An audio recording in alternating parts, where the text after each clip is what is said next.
dalam United Nations Security List.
Selamat datang di Hukum dan Dunia, program yang mengupas sengketa internasional paling panas di dunia.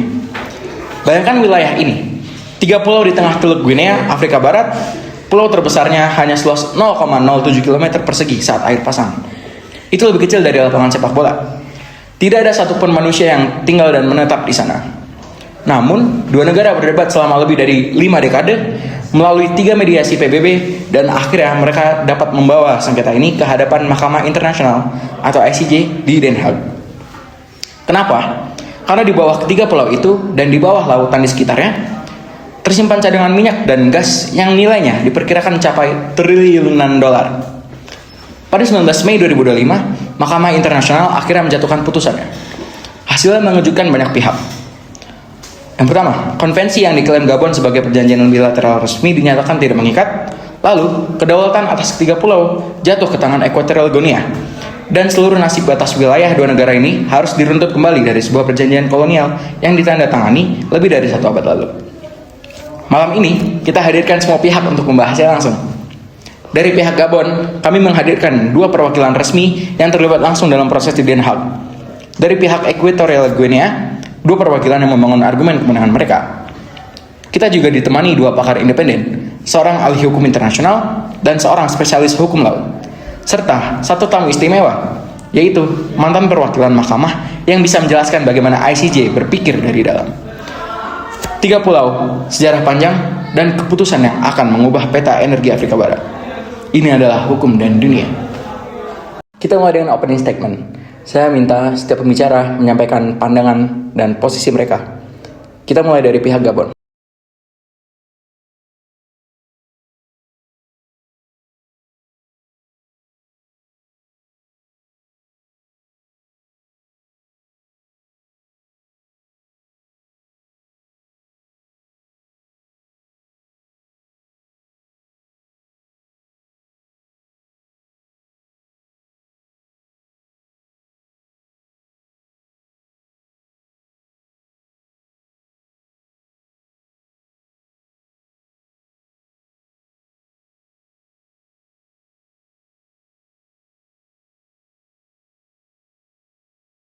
Baik, izinkan saya untuk melengkapi dengan dimensi yang lebih teknis, khususnya tentang fakta yang di lapangan. Gabon tidak hanya berpaku kepada konvensi di Banta, namun kami juga melihat praktis yang sudah berulang-ulang kali selama puluhan tahun sudah terjadi tanpa adanya protes secara efektif, yaitu pada tahun 1972 nelayan-nelayan Gabon ditembak-tembaki, dan itu mengharuskan kami untuk membangun pos polisi di Pulau Mbani. Jadi kami di sana itu bukan tanpa alasan, teman-teman. Dengan situasi darurat tersebut, Gabon mendirikan pos polisi itu dengan rotasi personel setiap bulannya dan selama lebih dari 50 tahun. Nah, terlepas dari kontrol itu dimulai dari mana, lebih dari 50 tahun kontrol efektif yang terus-menerus dan tanpa protes yang efektif telah mengubah situasi tersebut menjadi title yang sah menurut hukum internasional. Karena kehadiran fisik yang berkelanjutan damai dan tidak digugat, bisa dibilang seperti itu, adalah bukti kedaulatan yang tidak bisa dikesampingkan begitu saja oleh dokumen kertas kuno. Jadi saya akan langsung masuk ke masalahnya. Dari tadi, Gabon menyebutkan sebuah konvensi, tetapi saya akan bertanya di mana dokumen aslinya. Ketika Gabon mendaftarkan Konvensi Batak ke PBB pada tahun 2004, teks yang mereka serahkan adalah teks yang diketik ulang. Karena menurut pengakuan mereka sendiri, salinan aslinya sudah tidak terbaca, kemudian selama 30 tahun terakhir setelah tahun 1974, tidak ada satupun klausul yang digunakan dalam konvensi tersebut. Pada pasal 2 terdapat penyerahan wilayah, itu juga tidak terjadi. Selanjutnya, ketika Ekuatorial Guinea mengeluarkan dekret maritim pada tahun 1999, Gabon mengajukan protes dengan mengeluarkan nota pada tanggal 13 September 1999. Tapi pada saat itu, Gabon tidak sama sekali menyebutkan Konvensi Batak. Bayangkan jika Anda memiliki sebuah konvensi yang sangat menguntungkan, lalu ada sengketa, mengapa Anda tidak menggunakannya? Menurut kami, itu juga Gabon menganggap bahwa konvensi tersebut tidak sah dan tidak mengikat. Dalam hukum perjanjian internasional, syarat yang paling krusial adalah animus contrahendi, di mana kehendak nyata para pihak yang ingin terikat secara hukum. Perilaku Gabon selama 3 dekade terakhir juga menunjukkan yang sebaliknya. Mereka juga menganggap bahwa konvensi tersebut tidak sah dan tidak mengikat. ICJ menetapkan hal ini secara mutlak, yaitu 14-1. Dan izinkan saya menambahkan satu dimensi historis yang seringkali terlupakan dalam sengketa ini. Jauh sebelum kedua negara merdeka, bahkan sebelum Konvensi Paris 1900, Spanyol telah mendeklarasikan Corisco sebagai bagian dari wilayahnya pada tahun 1843 dan dianeksasi pada tahun 1846. Sejak saat itu, Pulau Mbani, Cocotiers, dan juga Konga selalu diperlakukan sebagai dependensi atau wilayah turunan dari Corisco. Yang penting untuk dicatat, pada tahun 1886 dan 1887, Prancis sebagai penjajah Gabon saat itu secara eksplisit mengakui dalam dokumen resminya bahwa Mbani merupakan dependensi geografis dan alamiah dari Corisco yang berada di bawah kedaulatan Spanyol. Jadi, ini bukan sekedar klaim dari pihak kami, melainkan pengakuan tertulis dari pihak yang menjadi pendahulu Gabon sendiri. Bahkan setelah Gabon merdeka, pengakuan tersebut masih terlihat. Pada tahun 1962, Gabon menandatangani protokol maritim dengan Spanyol yang mengakui kewenangan Spanyol untuk memelihara mercusuar di Pulau Cocotiers. Gabon bahkan mengakui bahwa aktivitas di pulau tersebut tidak dapat dilakukan tanpa izin Spanyol. Kemudian, setelah Ekuatorial Guinea merdeka pada tahun 1968, kami mengeluarkan dekret presiden pada tahun 1970 yang menegaskan bahwa ketiga pulau tersebut merupakan bagian dari wilayah nasional kami. Dekret itu disampaikan secara resmi kepada PBB dan diketahui oleh seluruh negara anggota, termasuk Gabon. Namun saat itu, dari pihak Gabon tidak mengajukan keberatan apapun. Dalam hukum internasional, sikap diam terhadap klaim kedaulatan yang disampaikan secara terbuka dapat memiliki makna hukum yang penting, yaitu pengakuan secara implisit. Karena itu, rangkaian fakta historis ini menunjukkan bahwa klaim Ekuatorial Guinea tidak muncul secara tiba-tiba, melainkan memiliki dasar sejarah dan pengakuan yang telah berlangsung selama puluhan tahun. Dari perspektif akademik dan juga hukum internasional, kasus Gabon melawan Ekuatorial Guinea merupakan salah satu kasus yang paling kaya yang pernah diputus oleh ICJ dalam satu dekade terakhir. Mengapa demikian? Karena dalam satu sengketa tersebut, kita melihat benturan secara langsung antara 3 doktrin besar sekaligus. Yakni yang pertama adalah hukum perjanjian ataupun law of treaties. Yang kedua, suksesi negara atau state succession. Yang ketiga adalah prinsip tindakan nyata atau effectiveness. Yang sangat menarik dari pendekatan ICJ adalah cara mereka untuk membedah status konvensi Batak. Inilah yang menjadi pisau analisis ketika kita mencoba memperdebatkan permasalahan antara Gabon melawan Ekuatorial Guinea, di mana mahkamah tidak memperdebatkan apakah dokumen tersebut pernah ada ataupun hilang. Mereka harus berfokus kepada pengujian yang lebih substantif, yakni pertanyaan apakah ada niat hukum atau animus contrahendi dari kedua negara untuk terikat, dan jawabannya ditemukan bukan dari sekedar teks kertas, melainkan dari konsistensi perilaku ataupun subsequent practice dari para pihak selama 3 dekade sesungguhnya. Ini sangat sejalan dengan presiden antara kasus Qatar melawan Bahrain pada tahun 1994 ketika kita komparasikan rekan-rekan sekalian. Untuk batas darat, ada satu hal yang sangat krusial, yakni ICJ menegaskan kembali bahwa modifikasi perjanjian batas wilayah kolonial melalui perilaku sehari-hari memerlukan standar pembuktian yang sangat tinggi dan tidak bisa diasumsikan begitu saja. Hal ini menegaskan rekan-rekan bahwa dalam hukum internasional, stabilitas perbatasan adalah prioritas utama yang tidak mudah digoyangkan oleh klaim-klaim lokal sementara. Baik, saya ingin mengajak kita semua untuk melihat melampaui teks ICJ. Mengapa? Karena ada satu pertanyaan fundamental yang sengaja tidak dijawab oleh mahkamah. Dan justru disinilah letak epicentrum sengketa yang sesungguhnya. Putusan kedaulatan ini baru di babak awal. Sengketa maritim ini masih jauh dari kata selesai. Memang benar, ICJ menetapkan bahwa kepemilikan de jure atas ketiga pulau jatuh ke tangan Ekuatorial Guinea. Namun, mari kita cermati, mahkamah sama sekali tidak menentukan garis batas maritimnya. Ini adalah kekosongan yang krusial dan tersisa. Disinilah hukum laut, khususnya pasal 121 UNCLOS tahun 1982 akan menjadi medan pertempuran berikutnya. Kita tahu aturan mainnya. Pertama, jika sebuah fitur diklasifikasikan sebagai pulau penuh karena mampu menopang kehidupan, ia berhak atas ZEE dan landasan kontinen sejauh 200 mil laut. Namun, jika ia jatuh kepada pengecualian pasal 121 ayat 3 sebagai batu karang atau rocks, haknya terpangkas drastis hanya menjadi 12 mil laut saja. Pertanyaan yang harus kita jawab sekarang adalah di mana kita akan menempatkan Bani, Cocotiers, dan Konga dalam terminologi UNCLOS tersebut.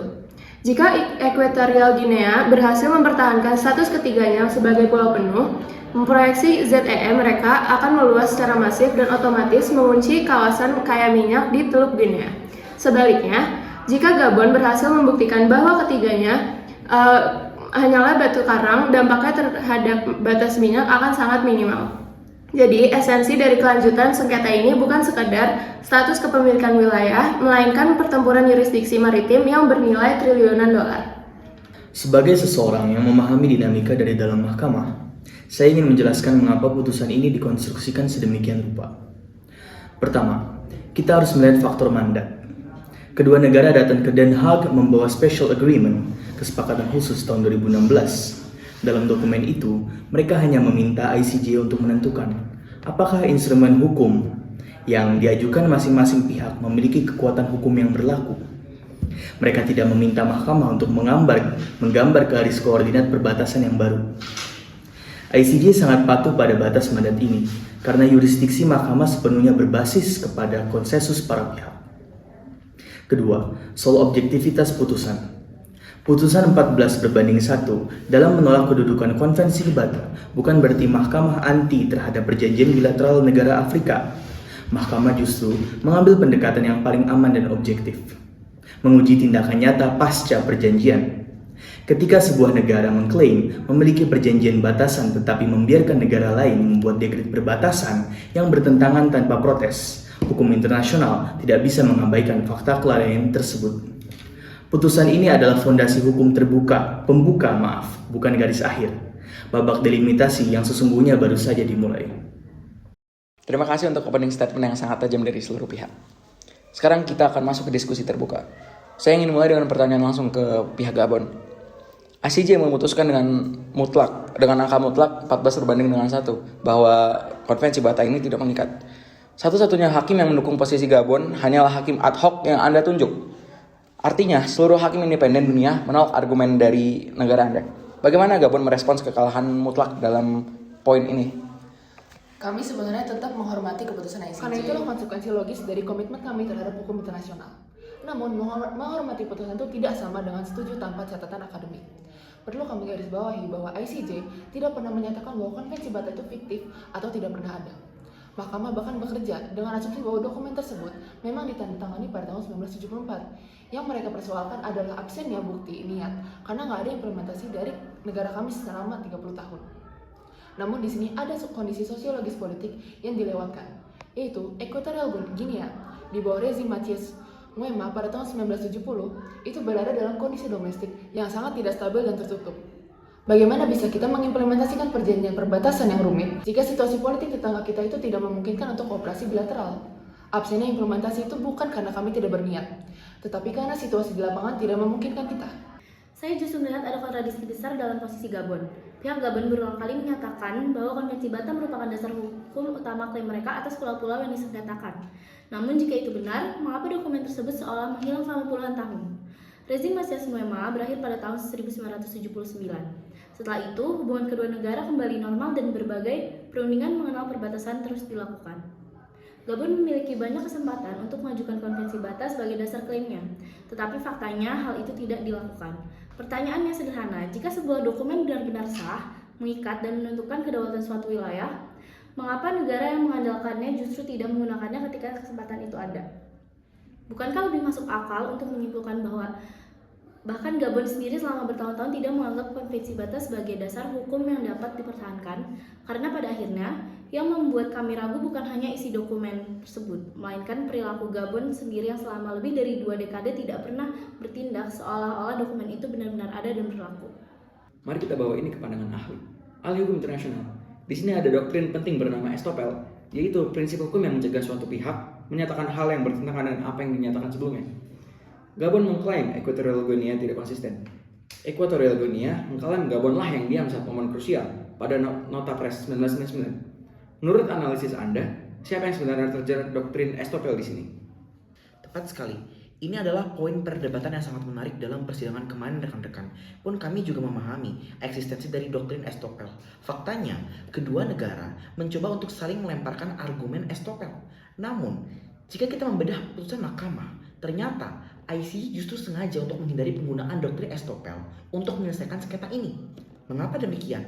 Karena mereka menemukan instrumen yang jauh lebih kuat, yakni subsequent practice atau praktik setelah perjanjian di bawah hukum perjanjian. Di mana berdasarkan teori ini, mahkamah melihat momen krusial pada tahun 1999 ketika Equatorial Guinea secara terang-terangan mengeluarkan dekret yang menetapkan titik dasar maritim di ketiga pulau tersebut. Gabon mengajukan protes resmi. Namun anehnya, rekan-rekan, dalam dokumen nota protes 1999 itu, Gabon sama sekali tidak menggunakan Konvensi Bata sebagai dasar hukum klaim mereka. Inilah yang seharusnya rekan-rekan perwakilan dari Gabon sedari awal sadari. Dan kelalaian Gabon pada tahun 1999 ini yang menjadi bukti fatal di mata mahkamah. Saya harus meluruskan hal tersebut. Nota protes kami pada tahun 1999 berfokus pada substansi penolakan klaim kedaulatan di atas air, bukan tentang inventarisasi instrumen hukum tertulis. Tidak menyebutkan suatu dokumen di suatu nota, tidak serta-merta menghapuskan eksistensi hukum dokumen tersebut. Lebih dari itu juga, jangan lupakan aspek efektivitas darat kami. Pos polisi di Gabon di Pulau Bani itu telah beroperasi sejak 1972, teman-teman. Ingat itu, lebih dari 50 tahun. Nah, dan selain itu juga kami sudah mengirimkan rotasi pasukan yang secara teratur selama 50 tahun tersebut. Kehadiran fisik ini jauh lebih nyata daripada klaim-klaim di atas kertas pihak. Namun, pos polisi tersebut didirikan pada tahun 1972 di tengah ketegangan tanpa adanya legal title yang sah. Pihak Equatorial Guinea pun langsung melayangkan protes ketika pos itu didirikan. Dalam hukum internasional, tindakan sepihak yang diawali oleh pelanggaran wilayah tidak akan menjadi kedaulatan. Itulah mengapa ICJ sama sekali tidak bisa memberikan bobot hukum pada keberadaan pos polisi Gabon tersebut di Pulau Bani. Kehadiran fisik tanpa legal title yang sah merupakan pendudukan tanpa hak. Baik, perdebatan kepemilikan pulau sudah dikunci oleh ICJ. Sekarang kita beralih ke masa depan yang bernilai triliunan dolar. Ahli hukum laut, seberapa besar peta maritim Teluk Guinea akan berubah jika ketiga pulau ini nantinya diklasifikasikan sebagai pulau penuh atau island versus sekedar batu karang atau rock? Dampaknya memang akan sangat masif untuk geopolitik dan ekonomi di Teluk Guinea. Jika kita mengacu pada jurisprudensi modern mahkamah, ICJ hampir dipastikan akan menggunakan metodologi tiga tahap untuk delimitasi ZEE dan landas kontinen sesuai koridor pasal 74 dan 83 UNCLOS 1982. Jika ketiga fitur ini diklasifikasikan sebagai pulau penuh atau island yang memenuhi pasal 121 ayat 1 dan 2 UNCLOS 1982, Equatorial Guinea memiliki hak yurisdiksi untuk menarik garis ZEE dan landasan kontinen untuk sejauh 200 mil dari laut dan pulau-pulau tersebut. Akibatnya, proyeksi maritim Malabo akan meluas secara masif ke arah Teluk Corisco, memotong bahkan berpotensi mengurung proyeksi maritim Gabon. Secara ekonomi, ladang-ladang minyak baru di blok maritim laut dalam otomatis akan jatuh ke bawah yurisdiksi Equatorial Guinea. Namun, sebagai ahli hukum laut, saya melihat Equatorial Guinea akan menghadapi dua hambatan besar yang menguntungkan posisi Gabon. Pertama, karakteristik geografi nyata pada pasal 121 ayat 3 UNCLOS. Bani, kokotirs, dan konga adalah fitur kecil tak berpenghuni yang tidak memiliki kapasitas kehidupan ekonomi mandiri tanpa pasokan dari luar. Di bawah hukum laut, ini adalah karakteristik kuat dari batu karang atau rocks. Jika statusnya sebagai rocks, mereka hanya berhak atas 12 mil laut teritorial saja tanpa ZEE, tanpa landas kontinen. Efek distorsinya terhadap batas minyak akan sangat kecil. Kedua, prinsip proporsionalitas pantai. Berdasarkan presiden internasional seperti kasus Romania versus Ukraine pada tahun 2009 terkait Pulau Ular, Mahkamah memiliki kecenderungan kuat untuk mengabaikan atau memberikan efek hukum yang sangat terbatas atau half effect atau no effect. Pada fitur itu, pulau kecil tak berpenghuni agar tidak menciptakan distorsi yang tidak adil. Garis pantai utama Gabon jauh lebih panjang di area tersebut. Jadi, meskipun Equatorial Guinea memenangkan kepemilikan pulau secara de jure, prinsip non-encroachment dalam hukum laut memastikan bahwa pulau sekecil lapangan bola tidak boleh secara tidak adil merampas atau mengunci hak ZEE dari pantai utama Gabon yang panjangnya ratusan kilometer. Dampaknya akan luar biasa, masif, dan secara radikal mengubah peta geopolitik dan ekonomi. Kami menyadari prinsip tersebut, namun posisi kami saat ini jauh lebih kuat dibandingkan sebelum Mei 2025. Sekarang kedaulatan penuh berada di tangan kami. Gabon tidak bisa lagi berpura-pura bahwa pulau tersebut adalah milik mereka atau wilayah sengketa. Keputusan sudah final. Kepemilikan pulau adalah landasan hukum bagi kami untuk menentukan garis batas laut depan. Oke, kedaulatan atas daratan pulau kecil kami akui sudah selesai. Namun, kedaulatan atas pulau tidak secara otomatis berarti pulau tersebut itu berhak mendistorsi keadilan pembagian laut teritorial dan ZEE.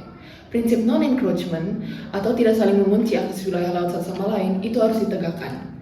Kami tidak akan membiarkan pulau tak berpenghuni seluas lapangan bola ini merampas hak ZEE garis pantai utama kami yang panjangnya ratusan kilometer. Mantan perwakilan ICJ, dalam mahkamah sendiri terjadi perbedaan pendapat atau dissenting opinion. Hakim Xue dari Tiongkok menyatakan bahwa bukti-bukti kolonial abad ke-19 yang diajukan tidak cukup kuat untuk membuktikan Bani adalah bagian dari Pulau Corisco. Beliau juga mencatat hal yang sangat menohok. Pulau-pulau ini baru direbutkan setelah hukum laut telah berkembang dan cadangan minyak telah ditemukan di sekitar pulau tersebut. Apakah kritik Hakim Xue ini memiliki dasar yang kuat? Dissenting opinion dari Hakim Xue adalah catatan kontribusi akademik yang sangat tajam dan harus kita hormati. Beliau melihat ada bahaya metodologi jika mahkamah terlalu memaksakan dokumen kolonial yang kabur dari abad ke-19 untuk mendikte realita perbatasan modern abad ke-21. Beliau melihat sengketa ini digerakkan oleh petrodolar, bukan oleh sentimen historis sejati.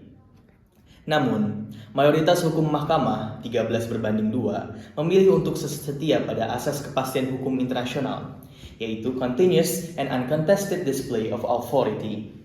Rangkaian buktinya bertumpuk runtut ke satu arah. Spanyol menguasai wilayah tersebut sejak abad ke-19. Prancis tidak membatahnya secara konsisten, bahkan Gabon sendiri pasca merdeka pada protokol 1962 mengakui Spanyol lah yang mengelola mercusuar di pulau tersebut.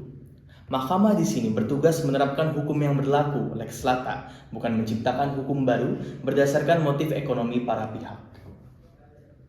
Satu lagi kritik yang tidak kalah keras datang dari Hakim Yusuf dalam seperti opininya.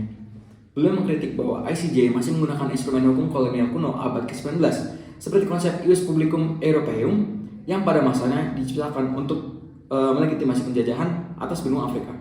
Beliau melihat ada ironi moral yang besar. Konsep penindasan masa lalu digunakan untuk menentukan nasib dua negara Afrika merdeka hari ini. Tanggapan Anda, ahli hukum internasional? Menurut saya, kritik Hakim Yusuf adalah bentuk argumentasi epistemologi yang sangat penting bagi diskursus hukum internasional modern, khususnya pada gerakan Third World Approaches to International Law, di mana menurut saya, beliau memang sepenuhnya benar secara moral dan juga secara sejarah. Namun secara praktis pragmatis, kita menghadapi dilema yang begitu besar rekan-rekan sekalian. Jika kita membuang seluruh instrumen hukum era kolonial, seperti prinsip uti possidetis juris atau batas wilayah warisan kolonial, maka seluruh peta perbatasan di benua Afrika dan Amerika Latin akan runtuh seketika. Hal ini akan memicu perang saudara massal di mana-mana.